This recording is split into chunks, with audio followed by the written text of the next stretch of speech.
Hello there and welcome to the Student View podcast. My name is Declan. This podcast has been recorded on Kaurna land. We respect and acknowledge the traditional owners of the land, past, present and emerging. Today we are seated with Bec Wouters. We interview her, ask her this week's trivia question and introduce Would You Rather. She tells us her favourite Spider-Man and tells us who's responsible for all the dodgy reliefs and why we really should not be teachers. So, welcome to the podcast. Thank you for having me. So you've worked at OVC for how long now? This is my 6th year working here. What's your favourite part of your job? There's so much to pick from. So just to say, I actually do 2 roles. I'm a leader and a teacher. Most of you know me as a teacher. My favourite part about teaching would, as cringy as it sounds, would be working with the students, but not just being in my classroom, but helping kids find their place in the world, but also helping them understand things. So maths is not everyone's favourite subject. So if I can help you either find a little love for it, or at least go, oh, actually, I get it. That aha moment is like one of the most beautiful sounds in my classroom. As a leader, one of my favourite parts of my job is to make the lives of my colleagues easier. So I do a lot of the TRTs. So if you get a dodgy one, that's my fault. I'm sorry. I also do a lot of like behind the scenes boring admin stuff to most people. But if I can make the lives of other people easier, then that's what brings me joy, and that's what I get satisfaction out of in my job. With your heavy maths and science background, how did you discover teaching? When I was at school, I was the friend that always helped the other friends. Ironically, I actually hated maths at school. It was the not cool subject, and why are you doing that? You could be doing so many better subjects. But I would always help my friends, and I kind of was good at explaining things to people. And I kind of thought, well, maybe I could get paid to do this. And sort of leaned into that a little bit. And when I went to uni, I did both a maths science degree and I did a teaching degree. And at the end of it, I had to make the decision, do I stick with teaching or do I go into the science world and do something with that? But in the end, I decided that while I had lots of energy and enthusiasm, I wanted to lean into teaching and see if I could help other people find their path like I did. What's your main motivation? What keeps you going? Probably a couple of things. So I teach a lot of seniors, and one of the things I'm really passionate about with seniors is helping them find their next step for careers. So it doesn't have to be in maths or science. I know very few people pick that crazy pathway. But what I love to see is people find something that really makes them as passionate as I get about maths and science, and help them find something that really enthusiastic, but also really just want to go into in that world. Whatever the pathway is, I love helping kids through that. But I also, what motivates me is just seeing people feel comfortable and succeed. So finding people that can sit in my maths classroom and feel comfortable to actually come to class and overcome that maths anxiety that the stat is like 1 in 3 of us that has it. That is probably one of you listening out there.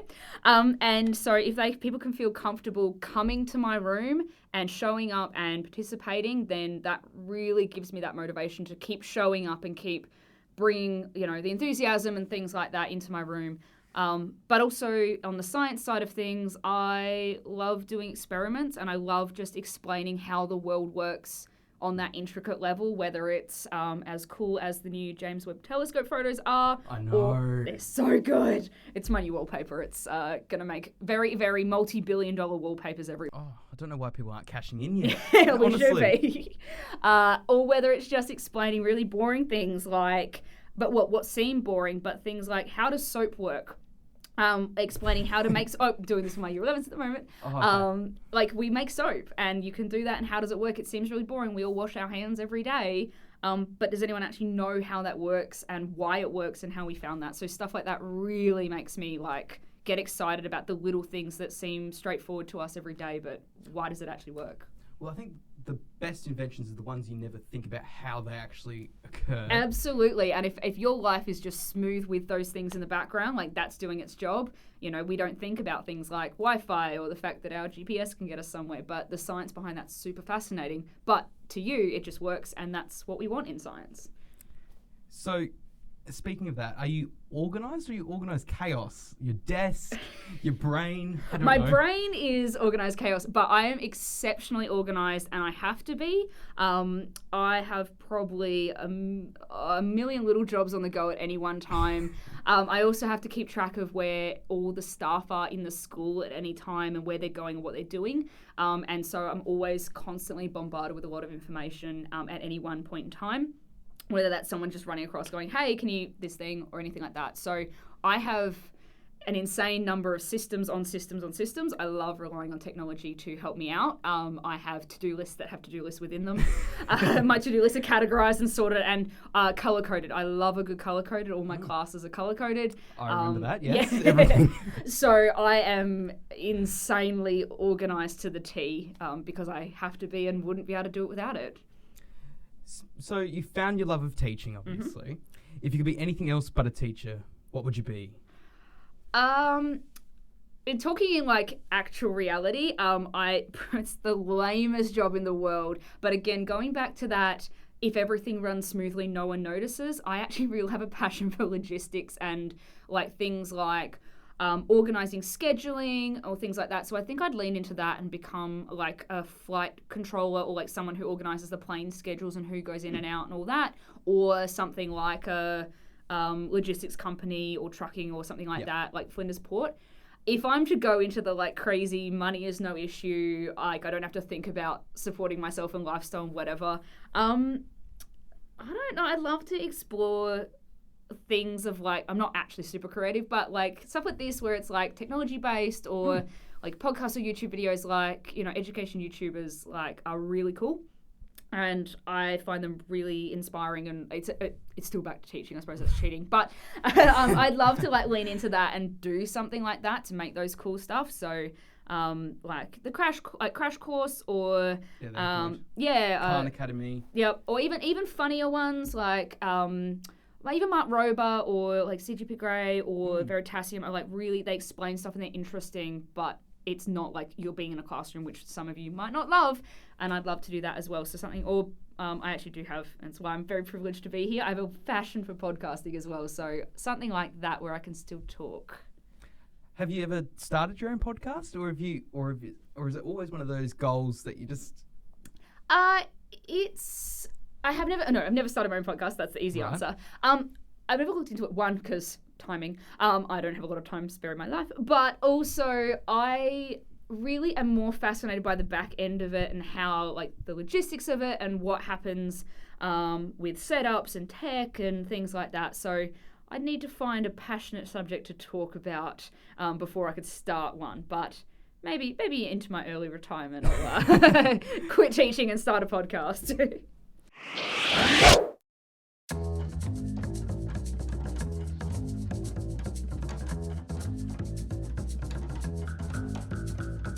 Right, now it's time for Walk and Talk. So it's sort of evolved. So if you're on Spotify, you can now participate by typing your response below. No matter your guess, at the end of the episode, I will tell you the right solution. We'll get Bec Wouters to have a guess as well, but what country has the most natural lakes? Ooh, that's really... Okay, no one asked me that was a geography test here.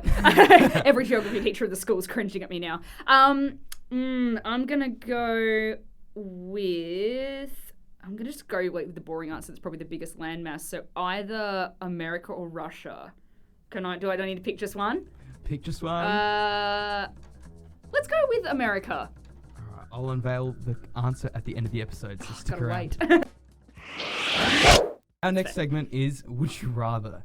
For those who haven't heard, this game is simple. I pin two objects against one another, and the guest has to decide which one they prefer. You can play along with us at home. What do you rather? Are you ready? I am ready. Bring it. Would you rather be able to talk with animals or speak all foreign languages?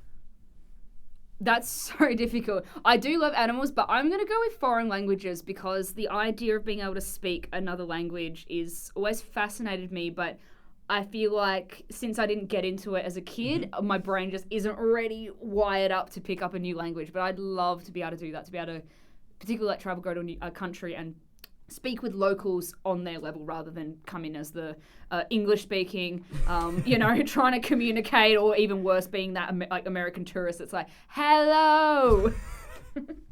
So I'm going with foreign languages. Would you rather win the lottery or live twice as long? Oh, I'm hoping the win the lottery means like an actual amount of money. You're not just going to give me $5.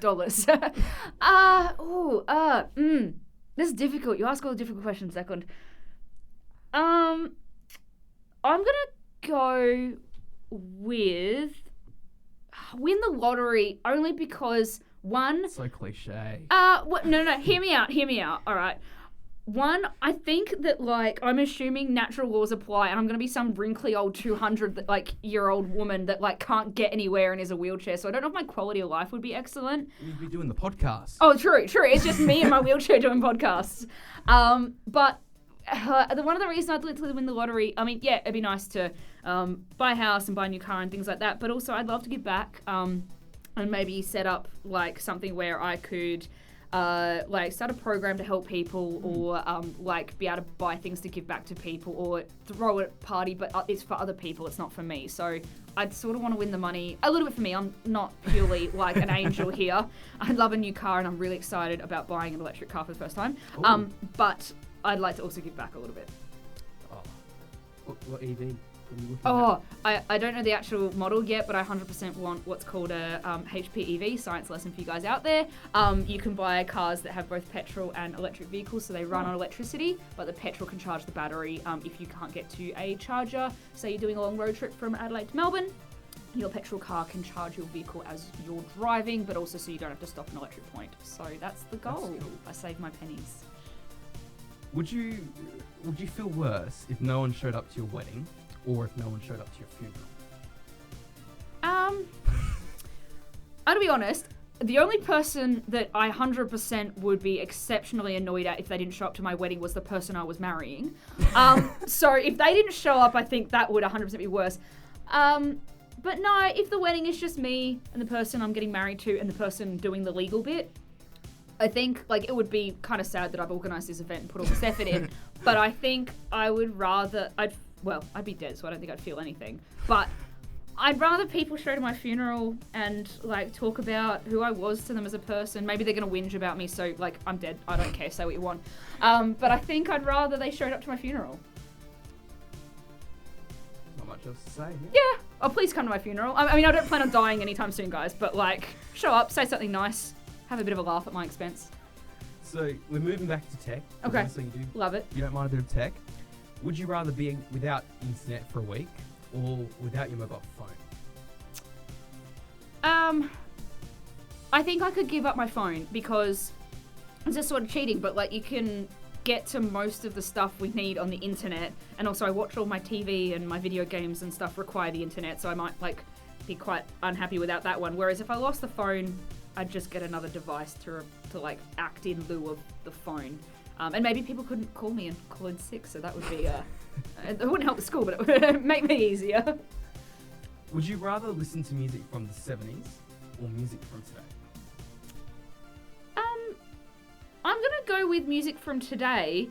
I have weird music taste, so that doesn't say a lot. But I think I really like some of the music that we have now, and also the variety, with the internet and stuff like that.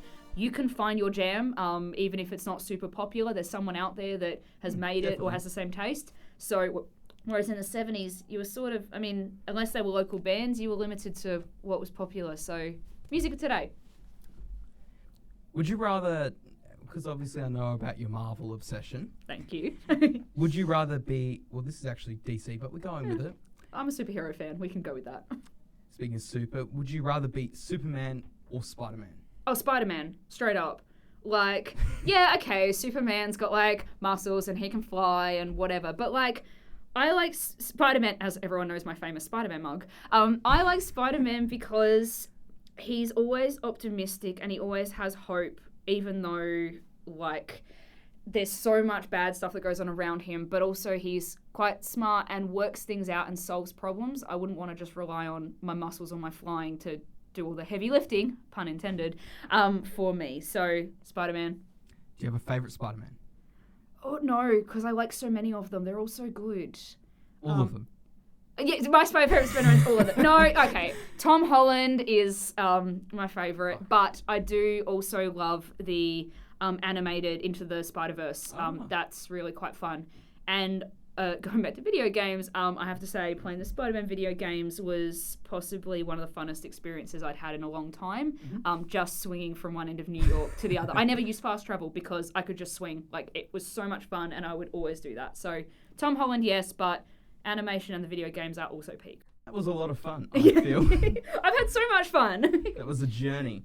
I'm a bit of a Batman, to be honest. Okay, I have to admit, I do love a good build my own tech as well. If you'd thrown Batman on the table, I would have been stuck for choices. But it was a would you rather. It wasn't who I'd love to be.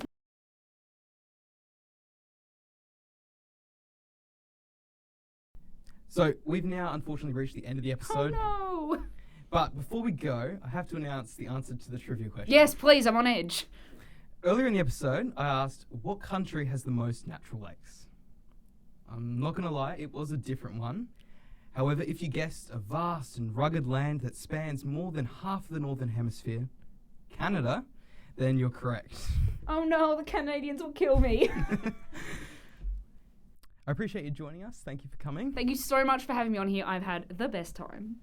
For more content, please be sure to favourite our page on Spotify, add us to your library, and listen out for the fresh content now fortnightly. My name is Declan, and thank you for listening to Student View, developed by students for the overseas community.